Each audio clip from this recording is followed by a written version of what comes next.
Hi friends, already நமக்கு டிஎன்பிசிலேருந்து இந்த year start ஆகும்போது எப்பப்போ எக்ஸாமுக்கான நோட்டிஃபிகேஷன் வரும், எப்போ எக்ஸாம்னு சொல்லியிருந்தாங்க. ஆனால் ப்ராப்பராக இப்போ அனௌன்ஸ் பண்ணிட்டாங்க. ஏப்ரல் 1ஆம் தேதிக்கு கரெக்டாக நமக்கு நோட்டிஃபிகேஷன் போட்டுருவாங்க, குரூப் 1 எக்ஸாமுக்கு எப்போன்னு. அதே மாதிரி ஏப்ரலில் 25ஆம் தேதிக்குள்ளே நமக்கு குரூப் 4 எக்ஸாம் எப்போன்னு நோட்டிஃபிகேஷனில் போட்டுருவாங்க. இப்போ இனி நம்மளோட வேலை மட்டும்தான் பாக்கி இருக்குது.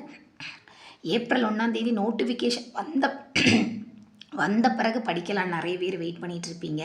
தயவு செய்து அப்படி நினைக்காதீங்க. இன்னும் கரெக்டாக நோட்டிஃபிகேஷன் வர்றதுக்கு ஒரு 10 நாள் தான் இருக்குது.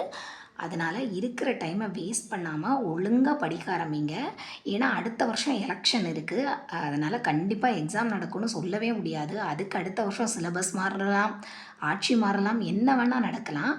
அதனால் நம்மக்கிட்ட இருக்கிற டைமை நம்ம ப்ராப்பராக எப்படி யூஸ் பண்ணலாம் அப்படின்னா, ஃபஸ்ட்டு நீங்கள் குறைஞ்சது ஒரு 4 மணிக்கு காலைல எந்திரிக்க ஆரம்பிச்சிடுங்க.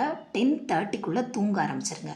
இந்த 2 விஷயத்தையும் தொடர்ந்து ஒரு 21 நாள் நீங்கள் ஃபாலோ பண்ணிட்டீங்கன்னு வச்சுக்கோங்களேன், அது உங்களுக்கு ஒரு பழக்கமாக மாறிடும். அடுத்து நீங்கள் நினச்சா கூட அந்த விஷயத்த மாற்ற முடியாது. இடையில ஒரு நாள், இந்த 21 நாள் ஒரு கண்டினியூஷனாக போகிறதுல இடையில ஒரு நாள் நீங்கள் ஸ்கிப் பண்ணிட்டாலும் திருப்பியும் 1லேருந்து தான் 21 நாள் வரணும். அதனால் கரெக்டாக 4 மணிக்கு எந்திரிச்சிருங்க, 10:30க்குள்ளாடி தூங்கிடுங்க. எந்திரிச்சதும் கொஞ்சம் ஃப்ரெஷ்ஷப்பெல்லாம் ஆகிட்டு சும்மா வார்ம் மாதிரி ஏதாவது பண்ணிவிட்டு உட்காந்து படிக்க ஆரம்பிங்க.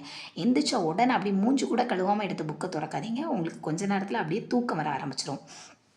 இதையெல்லாம் தாண்டி ஒரு 2 விஷயத்தை நீங்கள் ப்ராப்பராக ஃபாலோ பண்ணிங்கன்னு வச்சுக்கோங்க, கண்டிப்பாக இந்த வருஷம் எக்ஸாம் எழுதி அடுத்த வருஷம் ஸ்டார்டிங்கில் நீங்கள் ஆஃபீஸர் ஆகிறத யாராலையும் தடுக்க முடியாது. அந்த 2 விஷயம் என்னென்னா, ஒன்று கான்ஃபிடென்ட், இன்னொன்று கன்சிஸ்டன்சி. இதை 2யும் நீங்கள் ஃபாலோ பண்ணிங்கன்னு வச்சுக்கோங்களேன், அடிச்சிக்கவே முடியாது யாராலையும் உங்களை. கண்டினியூவாக படிங்க. உங்களால் முடியாது தான், நிறைய கஷ்டங்கள் இருக்கும் வீட்டில். நிறைய பேர் வீட்டிலலாம், ஹவுஸ் ஒய்ஃப் வீட்டிலலாம் படிக்கவே விட மாட்டாங்க. நிறைய பேர்லாம் என்கிட்ட சொல்லியிருக்காங்க, புக்கெல்லாம் தூக்கி ஒழிச்சு வச்சுருவாங்க. அப்படிப்பட்டவங்களும் இருக்கிறாங்க இங்கே. அவங்களே எல்லாத்தையும் எதிர்த்து உட்காந்து படிக்க ஆரம்பிக்க முடியும் போது, படிக்கிறதுக்கு தக்கன சூழ்நிலையை கடவுள் அமைச்சு கொடுத்துறவங்க எல்லாம் ரொம்ப நல்லாவே படிக்கலாம். உங்களுக்காக உங்கள் பேரண்ட்ஸ் கஷ்டப்பட்டுட்டு இருக்கதை அப்படியே மனசில் எப்போவுமே வச்சுக்கோங்க. அப்போ உங்களால் டைம் வேஸ்ட் பண்ண முடியாது, டைம் வேஸ்ட் பண்ணவும் தோணாது. கண்டிப்பாக நீங்கள் எல்லோரும் ஒரு ஆஃபீஸராக வர்றதுக்கு என்னோடய வாழ்த்துக்கள். Thank you friends.